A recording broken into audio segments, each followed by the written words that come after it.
Just a moment. Okay, so hi Ben, welcome to everybody. We're here today for a first meeting, first public meeting of the Fantastic Film Forum program.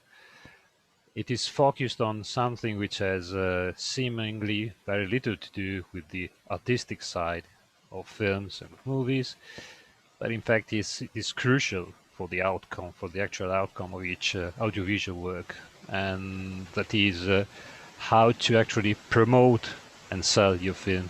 Because of course you can do the most wonderful project of the world, but if it doesn't get sold and no one gets to see it, in the end it's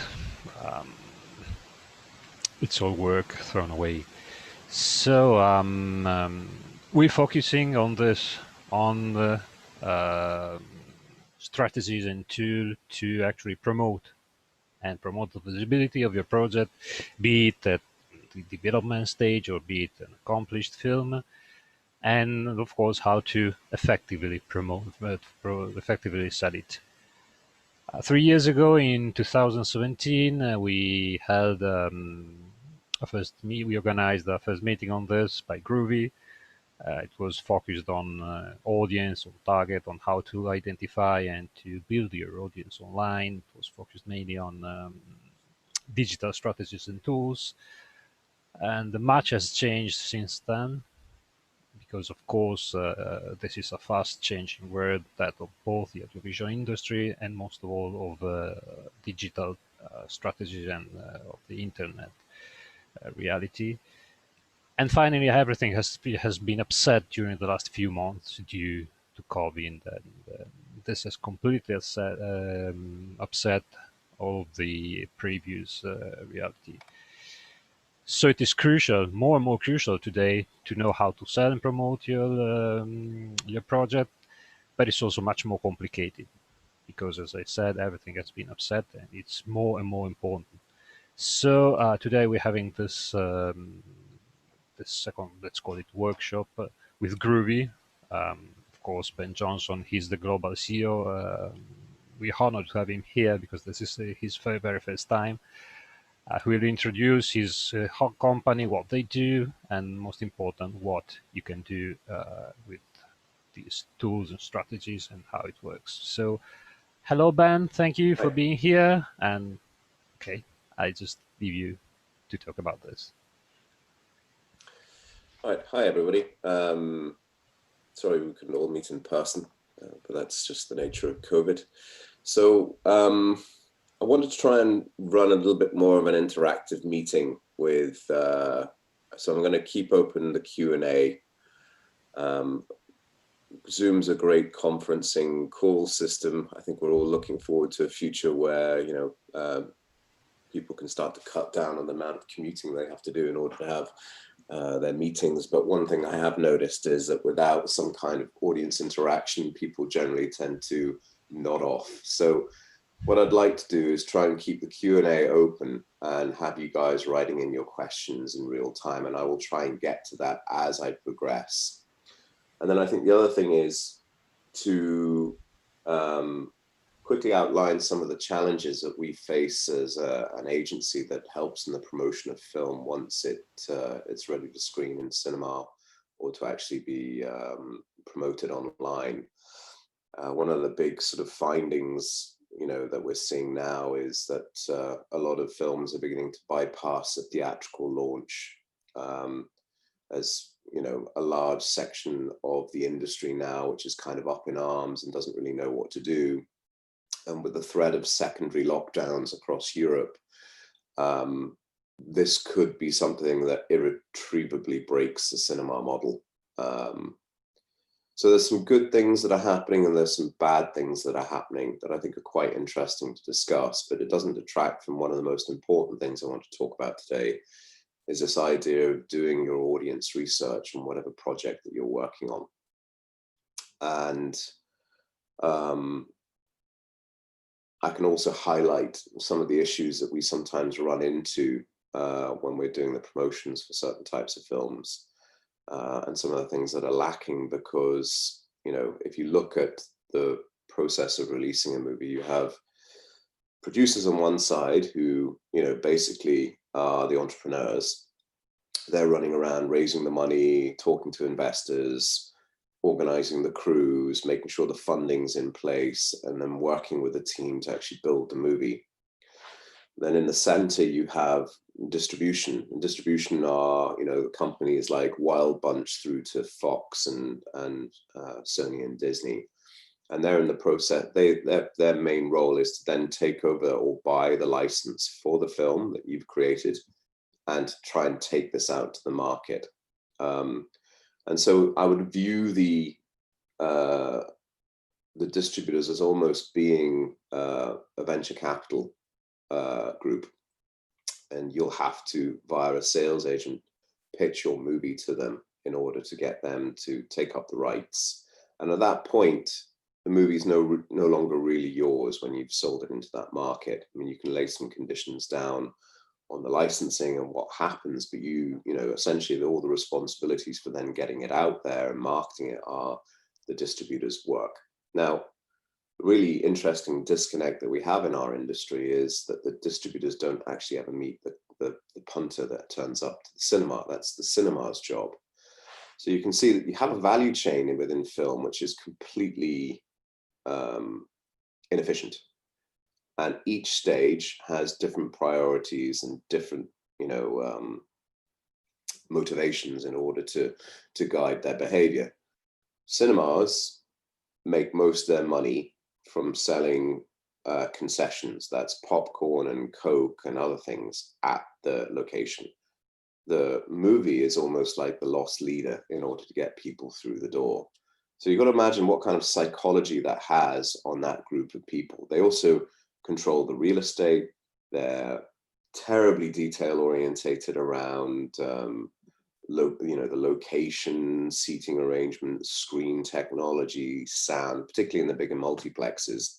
So if you go off to a cinema event, you're going to meet a bunch of people who are obsessed with the delivery of the product and the delivery of a service in the foyer area of their locations. If you talk to a distributor, you're going to have someone who's going to have a fascination with films, but they're also going to have a very much an accounting mindset around dealing with the project.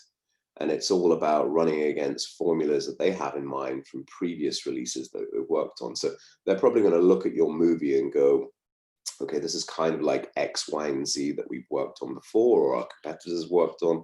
Let's look at how many tickets have been sold. Let's try and pick up some information from the market in terms of what has happened previously, and then we'll run this estimate, and that should give us an indication of how many tickets we can sell for your movie. And then there's you, and you've spent 3 to 5 years herding cats, would be the best example for most independent film producers, trying to get the project over the line, seeking funding from the European Union, finding private investors, dealing with all the the chaos that can happen on a movie set and all the things that can be brought in in the normal operation. And you guys are very much like me, because I'm an entrepreneur and I've set up Groovy from scratch, and we go and pitch to a lot of different people, but it's a lot of sales, a lot of research that we have to do in order to make sure that we get our projects off the ground. So one of the things that was very interesting that happened to us over the COVID period was that our business was 95% driven by theatrical launches. So when cinemas closed in April this year, our revenues basically tanked, and we lost or had to hold back the spending on quite a lot of movies. But essentially, April's revenue was terrible for us, and we very quickly had to think about different ways that we could get people, that we could get more customers in order to ensure that I didn't have to lay anyone off from the team, because I work with 22 people across Europe now. We're working remotely in different countries. We have an office in Ukraine. We have an office in Copenhagen, but I've got people in Berlin, London, Porto, Prague, in northern Poland. I've got the name of the town now. And then, you know, we've got people in Japan, America. You know, it's an interesting company to run, but it's I think really, when COVID set in, we were quite happy working from home because that's exactly what we've been doing for the last 10 years. But the revenue side of things was quite scary for us. So we decided to really start focusing in on, if we were to try and break into a new sector, which was, I think, video on demand. We already had some kind of anchor there with our existing client base, but we really wanted to expand the number of video on demand customers that we were dealing with, and actually start to then look at working with the platforms, because there's been an explosion of VOD platforms that come onto the market post-COVID. And we really needed to look at the way that we were communicating, because, you know, if you have a 95% revenue drop in your company, you have 45 days if you're operating on the kinds of margins that we were, in order to survive. So in the 10 years that we've been running Groovy, we've never really focused on sort of written communication. You know, we've written books, and we've you know, done LinkedIn posts, but we never created a system that would be specific to communicating to one type of client. And I would say over that 10-year period, we probably had about, I would say, 7 or 8 inquiries into the website. So this idea that the website was generating inquiries, and the articles and books that we wrote were generating leads for us in terms of sales, it wasn't really happening, although we've done quite a lot of work in putting our ideas out there. And we certainly had goodwill. Whenever we turned up at a conference, people would say, oh, I've read your book, or, I've read that post that you said, but it wouldn't convert into someone going, and I've got this project that I'd like to work with you on. So we decided that we'd have to change that, because again, we've been relying on film festival events and different conferences within different sectors to go and meet with people. And then over the coffee or a beer in that evening, we would then, start to talk about the business side of things in a much more sort of friendly circumstance. And with Corona locking that possibility down, we realized we had to really scale up our online operation in terms of our B2B marketing effort. And the eye-opening thing for me was, if I had the opportunity to go back 10 years, then I would have absolutely started with what we have learned since April. Because since April, we've had about 80 inbound inquiries and about 20 new projects start. And our revenues are back up to where they were in January and February prior to the lockdown. And it comes down to this very important thing that I cannot stress enough now, which is, do your audience research. The more that you know about your potential customer, the better you'll be able to communicate with them. The more that you know about their behaviors, the more likely you are to write something that will cause them to engage with you in a meaningful way. And none of it's fun in terms of the research, but it is absolutely the most important thing for any kind of creative project or any kind of sales outreach, that you really know who you're talking to. And one of the common things that we run into, even with distribution, who pride themselves on being the experts in marketing, the briefs that we receive are often, contrived around sort of 1980s style demographic data.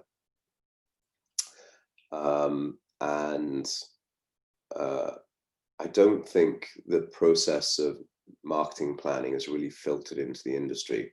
I know on the cinema side of things, it doesn't exist apart from in certain countries. Most of the distribution teams that I speak to, they focus on the relationship with the cinema, and they focus on the relationship with the producer, which are both full-time jobs.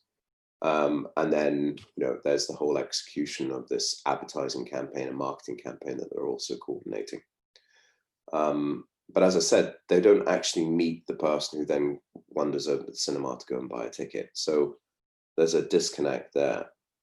So generally, when you're talking to distribution, most of the time they're hiring agencies like us, but the agencies are working on this idea of the film brand. How many times can we flash this image in this person, at this person, or this group of people to remind them that there's a film for sale next week at this cinema? And the world has definitely changed. So when I say 1980s approach, what I mean is back in the 1980s, we probably only had about 2 or 3 TV channels in each country that were watched. You could count on the behavior of the people in those territories to sit down at certain times of the day to watch certain types of things. Radio was big. There was no such thing as the internet. So you had a limited number of channels, and that made it relatively easy as a brand marketeer to target your campaign. It was also incredibly expensive. So simpler times, but most people working in distribution on the independent side couldn't afford a TV campaign like, say, a Fox or Warner or Sony could. That's changed, right? I think we're all in agreement that the world has moved into a completely different way of functioning now, but a lot of our systems are still built around, this idea that you have channels, there's 2, you go for this group of audiences, and you blast as much information as you can at them. Your average teenager has at least 3 devices in the household. They're on their mobile for 2 to 3 hours per day.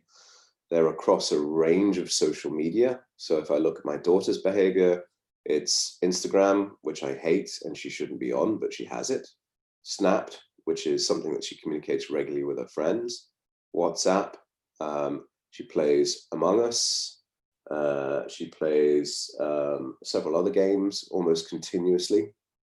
And she's chatting with a group of friends and strangers around certain types of context. So, on our Pinterest boards, it's really the idea of fashion and cooking, which she's incredibly fixated on, and she's got her own little group of friends for that. In her WhatsApp stuff, it's homework. In her Among Us groups, it's a bunch of strangers or school friends that she plays with, and she uses the microphone so they can professionally lie to each other about who the imposter is. And then and that's the world that we're moving into. And I think it's rewiring everything that we're doing in business. But I just don't think business or the education system has had a chance to catch up with this line of thinking. Now, it doesn't mean it's hopeless. There's actually an incredible amount of opportunity out there, but it does require this hard work. So imagine us back in April. We didn't really know what to do, but we knew that there was a new area that we wanted to break into. And so I got the team together, and for an hour and a half each day, 22 people would do research into the VOD sector. So all of a sudden we knew all the numbers, all the players, we knew all the issues with launch, we knew who was financing who, we knew what the funds were available from Creative Europe and on the local markets to understand who was receiving funding, who was pitching, what kinds of films they were taking on board. Had any of the films they were taking on board matched with what we had promoted within the last 3 or 4 months? We knew who the decision makers were in each organization. We had all kinds of research into how they worked, what their work experience was, where they'd come from, what kind of movies they played, what their hopes and aspirations were from the business. We even read as much as we could into the information that was available from Creative Europe for all the companies that received funding in this area. So we knew people's vision, we knew how they were working, we knew the technology platforms, we know the trials and tribulations. And one of the main things that we found was that most businesses had done exactly what Exhibitors done. They'd built a location that people could come to, but they were relying for other people to actually do the advertising and marketing. And a lot of our communication then started to orientate around this idea that we could bring an audience, we knew the film projects they were working on, we could quote the numbers that they had experienced in terms of sales that they'd seen in the theatrical areas. If they'd been working, say, in Italy on a particular project, we knew how that film had sold theatrically, but we also knew what was missing within the campaign, or we could make suggestions. And therefore, our communication just became highly, highly, highly contextual, to the point where we were literally writing individual emails at scale at different businesses. So where did that information come from? And how can this be addressed to your film project? So I just wanted to open up the floor now. I've got the Q&A area open on my screen. How many people here within the attendees are planning on being film producers? And if you're not planning on working in film production, what are you working on?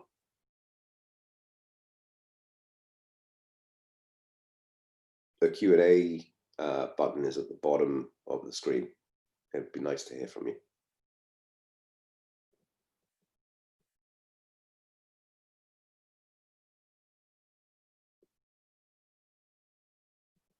So Christina Devanshina says that she's working on herself, which is good.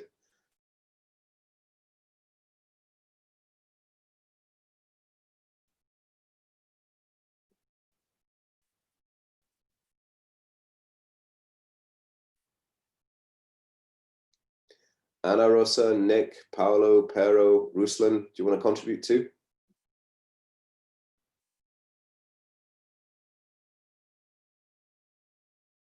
Or is everyone making coffee?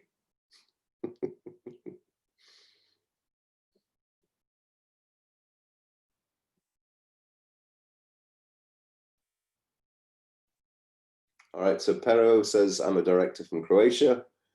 Ruslan says, I'm a film music composer. Good, good, good. Nick, are you there? Paolo, are you there? Oh, Paula, sorry, misread that.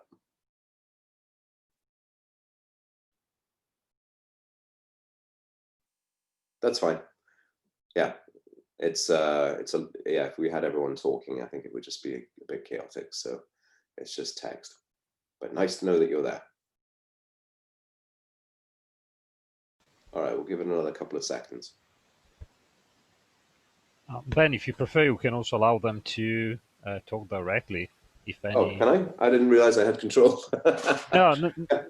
No, we can do that. We can do All that right, as we're hosting the meeting. We can do that. So if you want, we can allow them to talk. Yeah, I mean, it's not that many people. I think if it's over 10, it gets a bit confusing. But if we just open up the mic to everyone, that might make it a bit better than typing.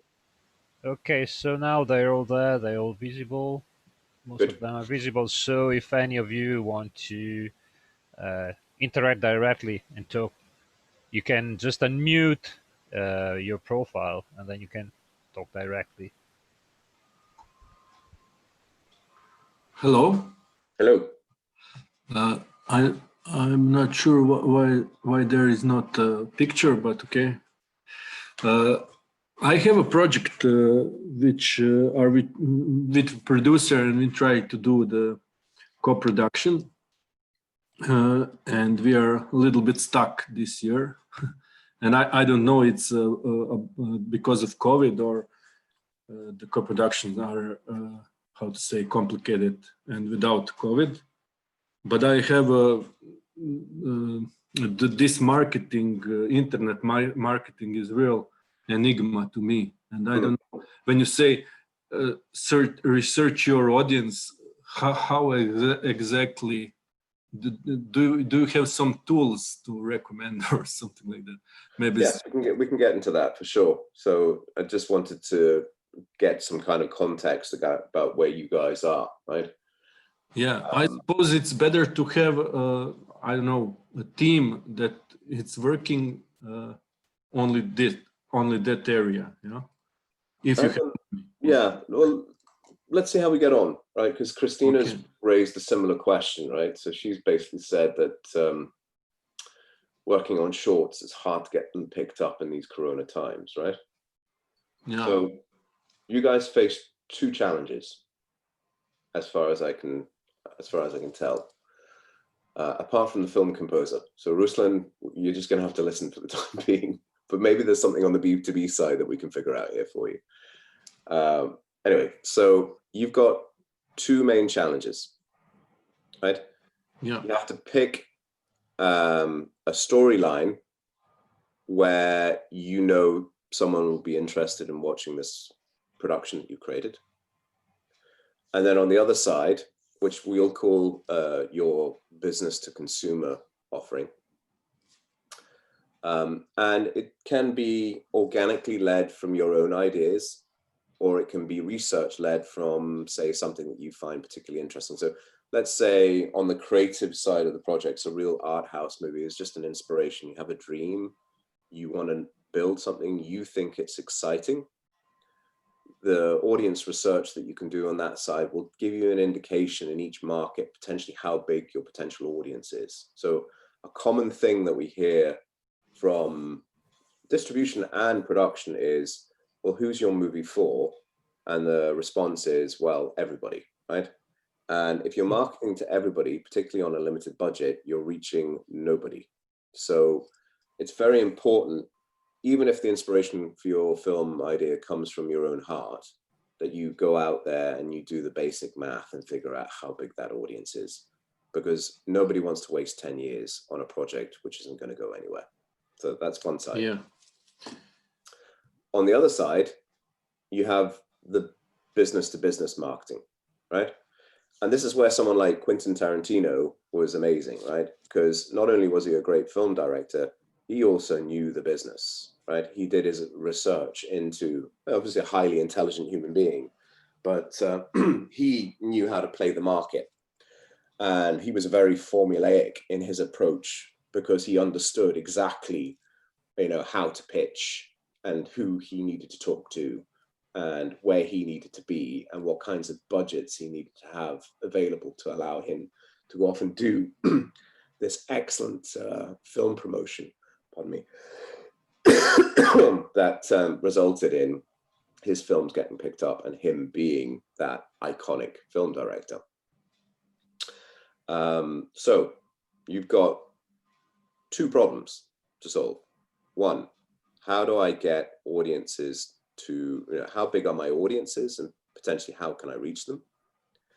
And that can also tie back into, for instance, if you're a documentary filmmaker, how big is the potential audience for this, challenging topic that I've picked up? How many people have been, communicating about this online? The easy thing to draw a conclusion from is the more engaged and the wider an audience is around a given idea that your film is about, the bigger your potential reach will be when it comes down to marketing your film. And so that information, right, once you've established a project as being something that's highly viable, for instance, like, that the film is similar to these kinds of genres. It's, there are elements from it that are similar to these kinds of films that have been done in the past, and what the box office takings have been on those films and who they've resonated with. You're effectively done the marketing plan for the distributor. And therefore, when you're talking to the business to business side of the equation here, when you're approaching distributors and sales agents, you're able to talk their language and you'll be able to negotiate a lot more aggressively, because if you've done your homework, you know which are the people that you need to go and talk to who've run similar movies to yours in the past, how they performed in the past, what are the unique selling points about your film, and you're able to start addressing numbers as well. So that's essentially the two main challenges. And what I can very quickly take you through today is some of the tools that we used in order to, get a better handle on what the potential audience might be interested in. And that audience can be on the consumer side, people who see a film, but it can also be on the business side, which are people who are going to help you get your film released. So I'm going to share my screen now, and I'll take you through a few research tools that we've got, and I'll explain the limitations as well. But nothing detracts from the fact that this will feel unnatural the first time you do it. But if you can develop habits around this kind of stuff, your business life, and potentially your personal life as well, will dramatically improve, because everything nowadays is about communication. That's the constant that hasn't changed. But in order to be authentic in your communication and really communicate things that are meaningful to the people that you're trying to get to do things, whether it's buy a ticket or pick up your film, you need to be on the same level as them. You need to be thinking in the way that they think. So let me just shut down my email screen. And there are other things that I have open that are not important. And let's get going.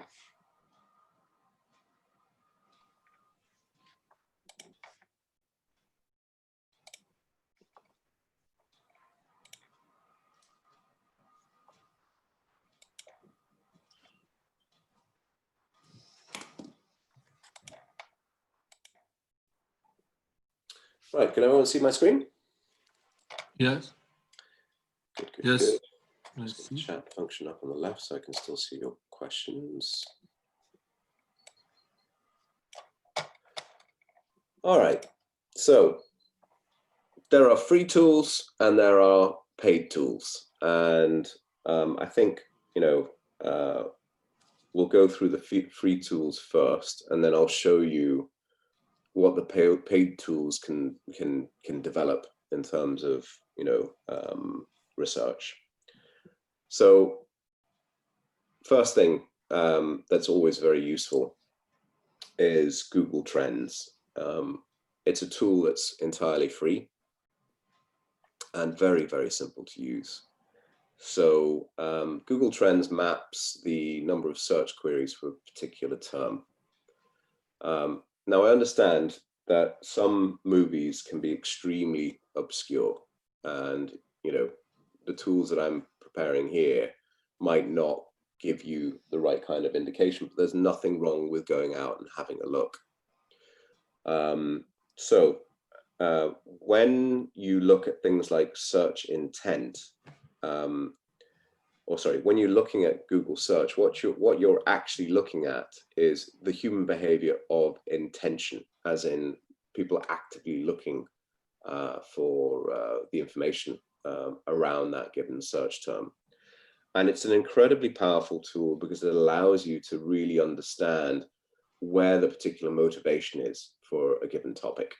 So one that could be quite fun to run would be, I guess, let's do something controversial, Donald.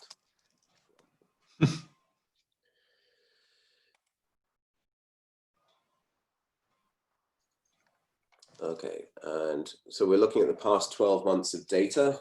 Let's take that down to the last, say, 90 days when most of the campaigning has been going on. All right, and we can see in about the 2nd of October, there was a major event that spiked the number of searches that were going on for Donald Trump. So I would look at this line here and I would then start to go, okay, so what happened around this period, right? What led to such tremendous search volume? You don't have the number of searches here. What you have is a logarithmic scale that breaks down and makes it easier to compare.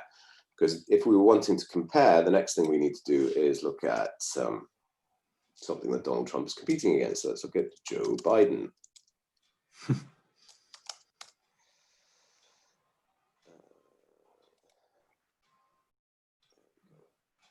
All right. So this is interesting. And I think potentially something that's indicative of maybe the election result, right? Because we can see that Donald Trump is consistently trending higher than Joe Biden. And we can see that breakdown by state. And we can pretty much see across the United States, the most commonly searched term out of the two is Donald Trump. So what does that indicate? Why are people searching for Donald Trump more than they are searching for Joe Biden? So then the next thing is we can see the related queries.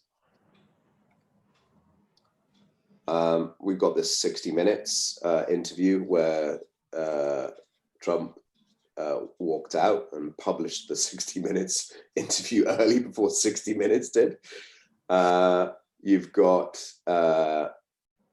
the Nobel Peace Prize nominations for Donald Trump as major news, both times here. And you can see that this has grown 3,850%. So maybe that was the spike here that we're seeing, right? Yeah. And you have a bunch of inquiries here that you can work your way through. Interestingly enough, the Trump-Biden debate, although it's grown significantly, is not as interesting as the Nobel Peace Prize nomination, right? Where it says breakout, these are the two most important terms that people have been searching for. But we also get the breakdown of you know, the other search terms for Biden. I haven't seen this before, so this is quite funny. So you've got the fact that Biden played Despacito at an event. You've got lots of things to do with the Biden-Harris yard signs, some stuff that we don't need to go into there, but what else have we got on the Biden front?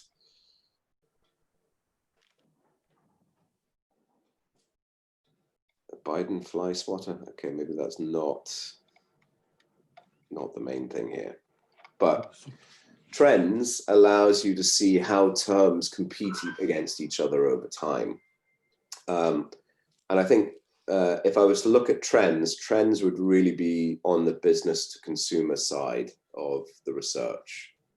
So if you're looking at making a particular documentary or a short feature film on a given topic, or there are themes within the the movie that you think you could equate, and then it will give you an idea about how often that term is searched for that's relevant. Plus, the other nice thing is it will give you all the related terms that might be worth looking into further. So these are essentially ideas for further research. And so, I don't know, if you're making a documentary about big tech, you'd know that one of the interesting things now is this idea that Trump is about to ban TikTok and force its sale to, what's the name of the company now? Oracle in the US, which is interesting. But you'd know that you'd have a particular kind of audience that are quite searching for this term right now. So let's just see if we can just have a look at the progression of that idea, for instance. I'll take out Joe Biden by Joe. We'll put in banning TikTok.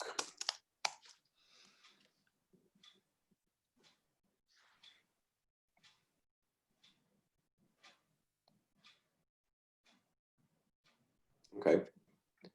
So you see there's a spike in, obviously associated with various news events, but you also have all the related search terms that are relevant to this idea of banning TikTok. Okay, and that allows you to just run through and see what's going on that level. Oh, I thought I said I got rid of Joe Biden. No, I'm looking at the wrong one. Sorry about that. Hang on. Go away, Joe. Start again.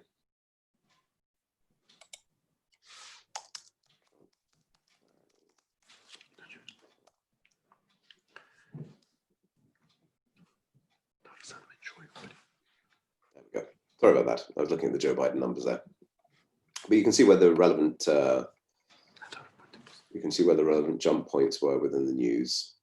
And it's pretty much dying down, but beginning to pick it back up again here. You can also see which states people have been actively looking in.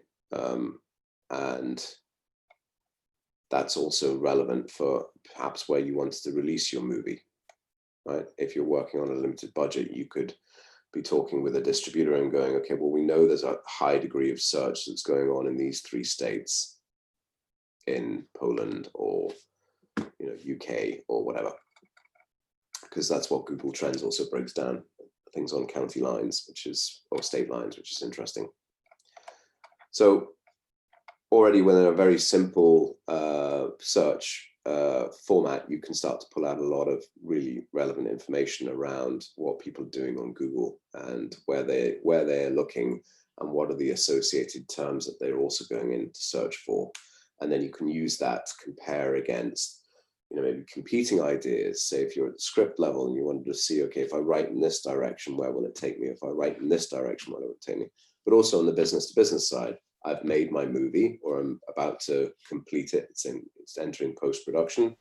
I want to take this out into the market. Where would be the viable markets for me to approach first, for me to get the best traction? Who do I need to see in those markets that's good at covering those areas? A lot of producers don't ask themselves that question. And consequently, as with most creative endeavors, they fail. But I say creativity is on a spectrum. And if you've done your research, then you actually have an opportunity to really go out there and give it the best shot when it comes down to the commercial phase. Another tool that we use at Groovy is our calculator. And this is, free to use on our site. But essentially, the calculator is reading from Facebook and Facebook and Instagram's API, its audience research API. And it's a very simple tool. You basically enter in a location.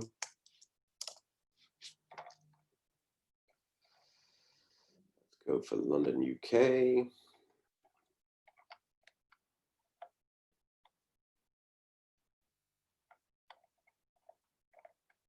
There we go, it's right at the top. I go into targeting. Ben? Yep. Sorry, someone from the audience is asking if it's possible to zoom on the screen, because it's the picture is quite small and it's difficult to actually be able to actually enlarge the character. Has everyone full screened my share screen, or did they have it open as a pop-up window? Is that better? By the way, Anna Rosa, you can you can unmute your Zoom, and so if you want to interact directly, you can do that. I mean, you can also talk directly and not only type, if that's bad for you. Okay. Yeah, I didn't understand the question, Anna. Hi, morning. Yeah, morning. I the first question I want to say is about you show us on Trump and Joe Biden, and so I'd like to understand if this meaning that political fiction is strictly yet linked on film industry. And then I'm preparing another question, more philosophical question, but I'd like to write, and then maybe you can about what you're saying before. Sure. Okay. So strictly jet linked on film industry. What do you mean by jet linked? I mean that you show us the audience choose on social also, and then the people means follow strictly what happens in a political life. One side Trump, one side Biden, and so this is yet condition the people on choose also to choose one film or Yeah, one. exactly. So exactly, that's why the comparison is so important when you do your research, because you might have contrasting ideas. Or it's an interesting thing to do with persuasion and sales technique is that, like, often when you receive an offer from a company, if the copywriter's done his job correctly, they're always writing clickbait type headlines, which unfortunately are always surprisingly addictive. There's a common bit of knowledge within the news industry that people who write for the National Enquirer and the Sun and all these rag newspapers, the editors are extremely highly paid, and so are the copywriters, because they've spent years dedicated to ensuring that you pick something up from reading the headline.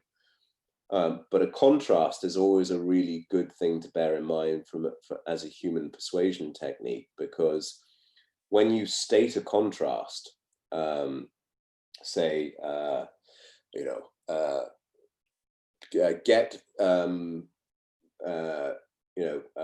lose 30 pounds in 3 months without having to quit your sugar addiction, right?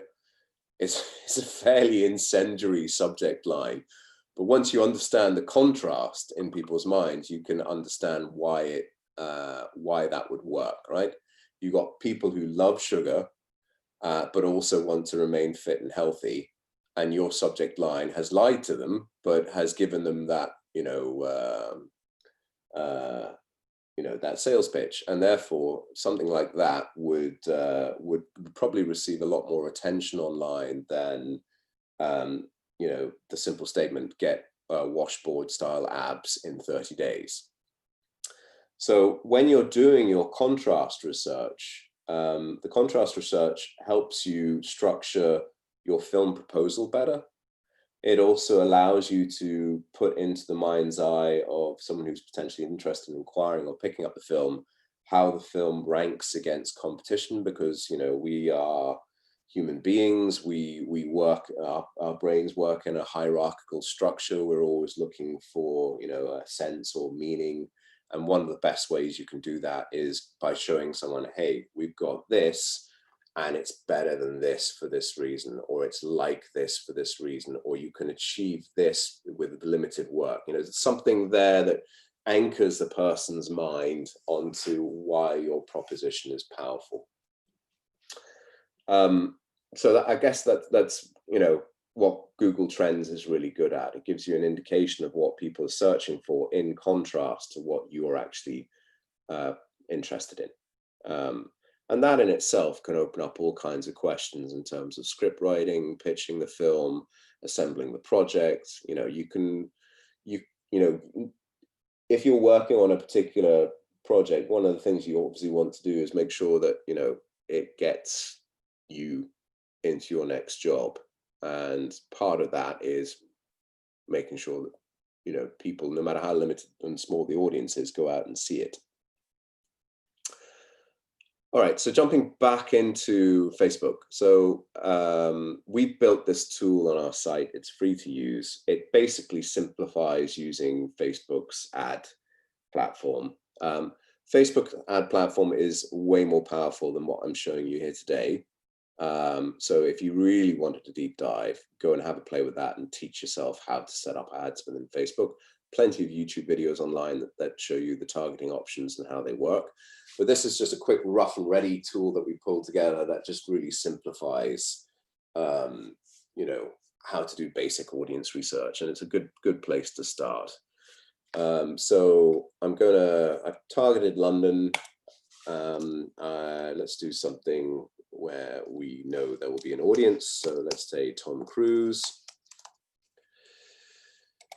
Okay, and within London, there are 63,000 people that have liked pages associated with Tom Cruise. Okay, now let's find out a little bit more about that audience. So we can break it down only into 20, 21 to 30. Actually, you know what? Let's just do Donald Trump because we're on the meme here. So let's stay mimetic. Donald. Get rid of Tom Cruise. Go back to age. Let's do 20 to 30. Let's do 31 to 40.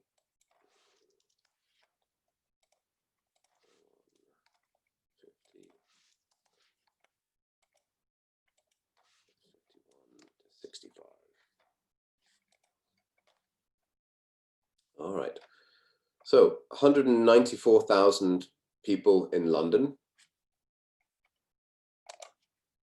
Let's see the results. Okay, so the graph that gets produced by this system is just a very quick and easy read on the demographics, right? So we can look at location. We can look at the age range of the people that have searched for Donald Trump within Facebook or liked the page. And we can see the gender breakdowns. And, you know, as expected, the audience is largely male. And although female makes up about a third of the total audience number. Yeah, or actually half, that's not too bad. So the split isn't as bad as I thought it would be. Okay, so that gives you a quick breakdown of the demographics here.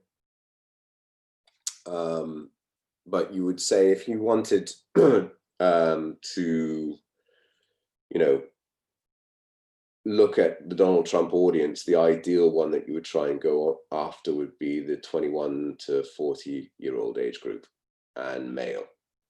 Again, useful information for when you're doing your pitching, useful information for when you're thinking about the marketing for a film if you were making something about Donald Trump. And of course, we can just jump back in and let's compare against Joe Biden again.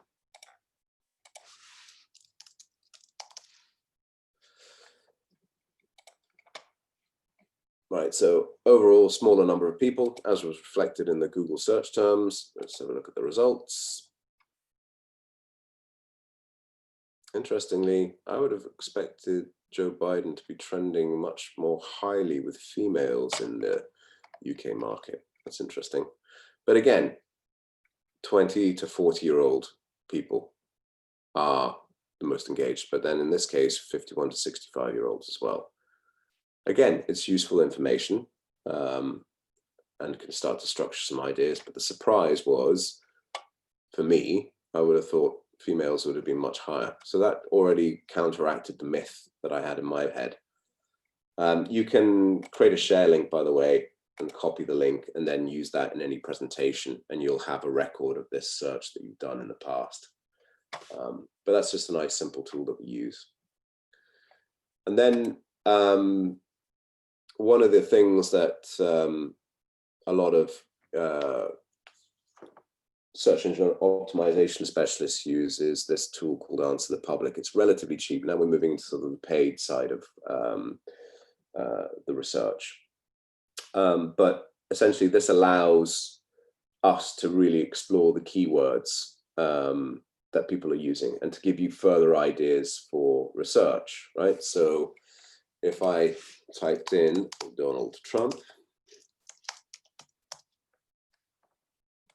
in the United Kingdom, the system will buzz away in the background. It'll look at all the synonyms, all the way that people have been searching, and basically assemble this into a series of mind maps. Okay, oh, there we go. What is Donald Trump's phone number? That's interesting. So you can see what the main questions are of people asking around Donald Trump. You can see the prepositions in terms of, and a lot of these searches aren't relevant, but you can very often find some nuggets of gold. So we know Donald Trump versus Joe Biden policies, that's a very heavily searched versus term. Again, versus are representations of contrasts. Everybody loves a contrast when you're talking to them because it allows them to fixate their mind around something that they can actually get a handle on. A lot to do with Melania, a lot to do with Joe Biden. And then there's just a whole series of tables around other terms. And in there, you'll find some gold that will allow you to better pitch and better point your movie at something that people actually want to see. I'm going to end up just diving quickly because we're due to finish in the next 3 or 4 minutes. But this research, you have free tools, you have paid for tools. Probably the best tool on the market for really getting a handle on the fire hydrant of information that's out there is a tool called Brandwatch. It's quite expensive. I wouldn't recommend it for most small film productions. But if you're ever in a situation where you're working at a major studio or you're pulling together something with decent funding, Brandwatch is a good tool because it essentially allows you to mine all the open conversations out there and really figure out what people's sentiment is to different things. So brands use it to figure out, what's people's feelings towards the latest chocolate candy bar that we've released. It doesn't mean that doesn't work for film either. It certainly does because, we invest millions and millions of dollars or billions and billions of dollars each year into creating these cultural artifacts called films and TV shows.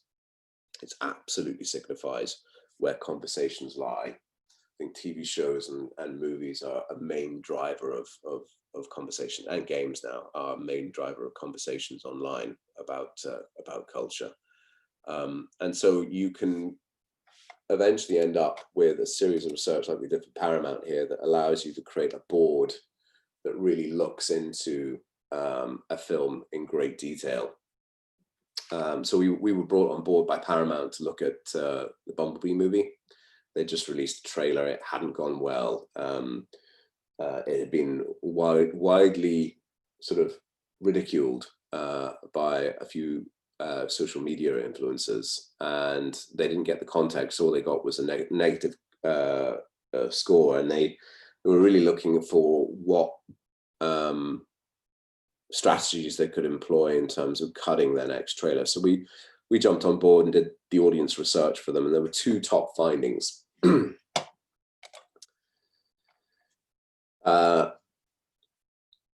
Once we went through the information, we found out what the main tweet was that created the shitstorm. And it was this lady called Christine Sidelko, who had written that she was disappointed by the Transformers movie because she thought she was about to watch a remake of the Herbie Gone Bananas movie, which is about the Volkswagen Beetle car that comes to life. And that's what Paramount was scared of. They hadn't realized this cascade of comments with someone having a light joke about it. And, as you can see, it got nearly 40,000 likes and 4,000 retweets in a very short period of time. So that basically led us to doing the research in terms of what was the main cause of interest in the Bumblebee franchise. And when we started to look into that, we found out the Bumblebee was, one of the main conversation drivers for the Transformers universe. We found out that he was actually bigger than the 2 other leading characters, which was Megatron and Optimus Prime. We found out that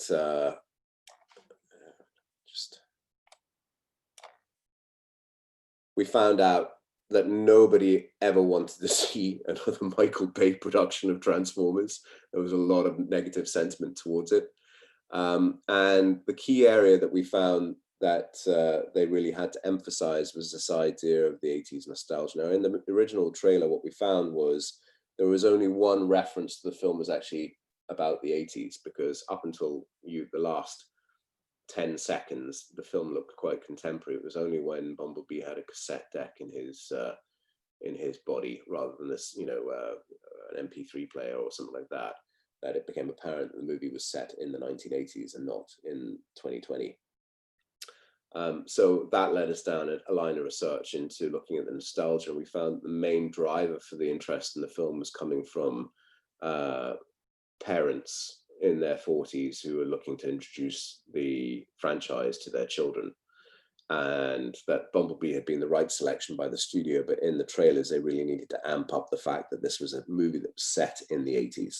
So things like the soundtrack was going to be important, the way that the trailer was going to be cut, and what it should actually focus on.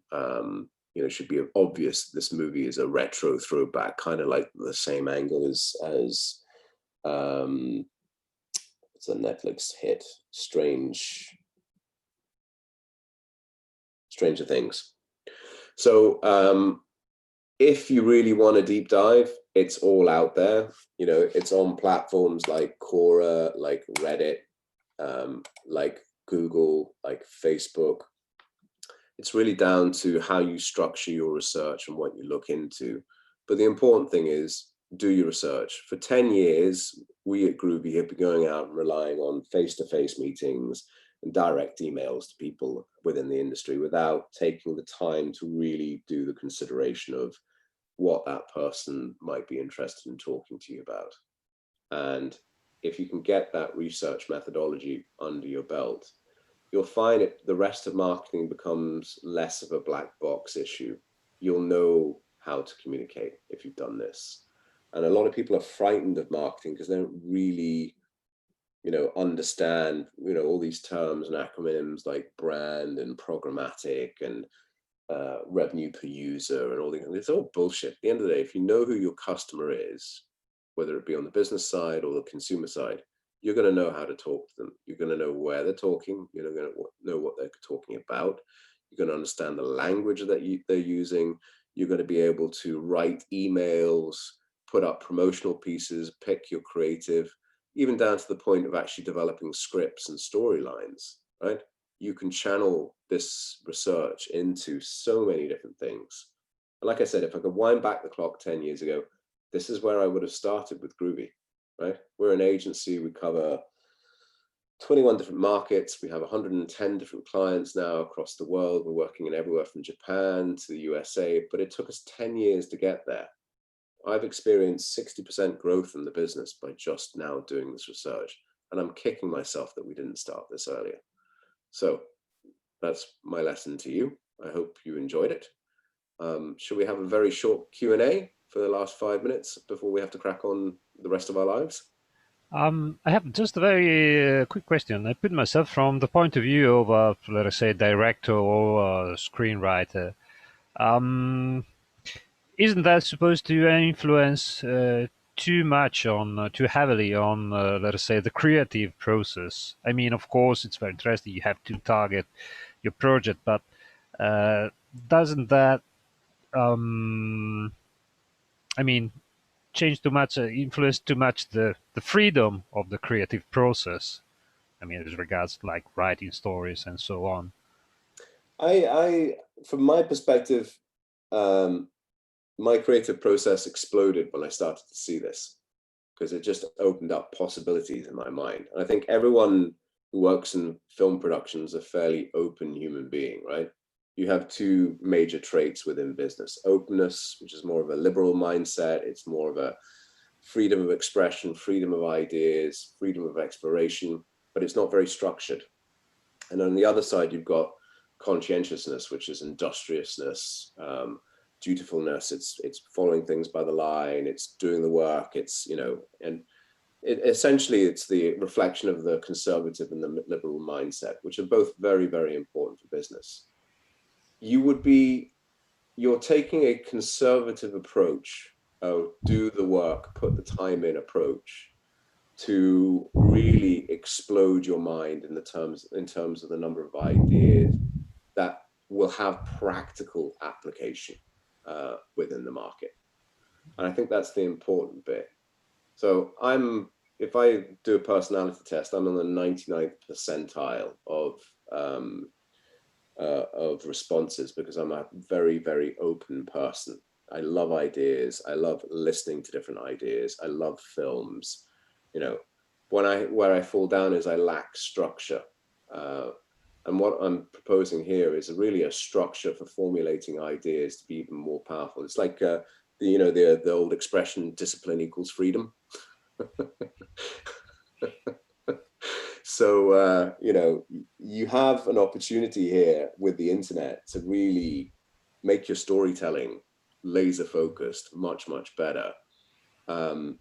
And everything that will come from that will be eye-opening, because, ideas are great, but ideas are cheap, right? Everyone has ideas. You've got to have the right ideas. You've got to have ideas that make sense. You've got to be able to communicate those ideas in a way that gives you the chance to go and raise money effectively for the next film project.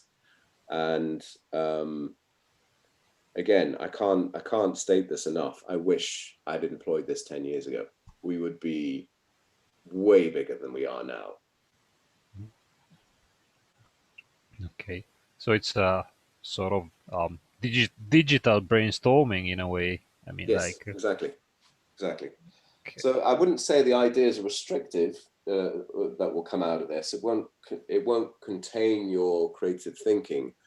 It will just allow you to focus on the ones where you get the best feeling that things might work out well for you in the future. But it really depends on what your objective is at the end of the day.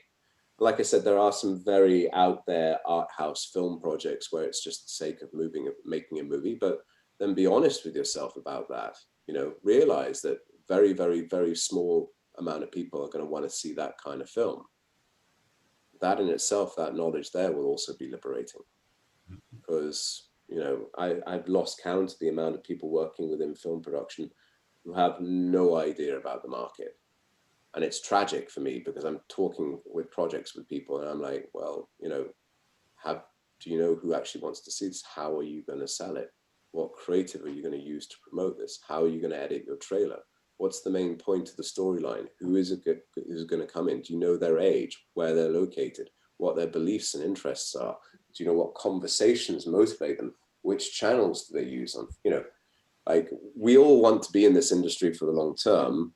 This is the lock and key to the whole success, I believe, of any kind of business endeavor. And I think it applies equally to film. Okay. Okay, so are there any further questions? I have one. When you think you should start with this, that's obviously in the script phase. You start to, or I think it's a continuous thing. I think you just don't stop. I think it should just become part of your life. That's my opinion. Whatever you do your market research. And with film, the earlier that you can get it in, the better. But it's work that compounds. The initial work, Pero, is tiring, boring. You don't see the point of it, but it's just a grind. But once you've done it, it becomes a habit. You'll see the benefits. It'll permeate in everything that you do for the rest of your life. I'm absolutely sure about that. Thank you. All right, guys, I have a long day ahead of me. We've got our Halloween party tonight, so I've got to get that organized. And I think she'll leave it there, because that's been an hour and 10 minutes, but it was wonderful to talk to you all. Best of luck with your projects. Don't give up. Do your market research. Things become much easier after that, and have fun, most importantly of all. Okay. Thanks. Ben, Bye. Bye, guys. Bye. Okay. excuse me, you heard me? Yeah, I can hear you. I'd like some suggestion for when this pandemic time finished. We can continue with a part of work online and smart working. For example, you should see an option on this way. Some education by you on the later pandemic time. Yeah, in terms of what's going to happen to society or what's going to happen to the industry? If the industry can improve and continue and rediscover the live watching film experience. So I think two things are going to happen, right? One, crap experiences will die more quickly. And I think there's certain parts of the cinema offering which are out of touch with what people really, really want. And they'll have to reform. And I think this, new way of working online has opened up people's ideas that they no longer need expensive offices in the middle of city center locations, that you can actually trust your workforce to pull through, even working remotely now. So there's going to be big changes to the way our societies are organized. And I think the inner cities are going to really suffer because of that. I think the real estate prices are going to come crashing down. People are going to move out to the outskirts, offices. I'm talking to consultancy firms in London, and they're all saying, okay, well, why do we have an expensive location in London? We could be out in Cambridge for a fraction of the cost, right? And the talent pool's right there as well. So there's that also. In terms of films, I think if you look at the cinemas that are doing really well in the UK, it's, companies like Everyman, interestingly, sold the majority of tickets to Tenet, which is the major Warner release. Everyman did well because they focused on the experience of the cinema goer. They really knew that plush seating, good coffee bar, good bar area, being able to take food into the, real food, not some of the nacho cheeses that I've seen at various cinema events. I went to Germany, to Baden-Baden, and I honestly saw a 9-gallon bag of nacho cheese, which kind of made me despair about humanity, to be quite honest. And then, so I think that the companies that are focused on the experience are going to do well. So the art house cinemas that really know their audiences are going to do fine out of this. And independent film is really the driver of the industry right now. And you've got interesting movies popping up that are doing extremely well in different countries like Korea and Japan and China. Their local productions are outselling anything from Hollywood that's been allowed to release. You've got Demon Slayer, which is an anime title in Japan, which has smashed all box office records. You've got The 800 from China. You've got all kinds of interesting local productions that are really beginning to break through. That would not necessarily have had the same level of attention with all the distractions that are coming through from Hollywood.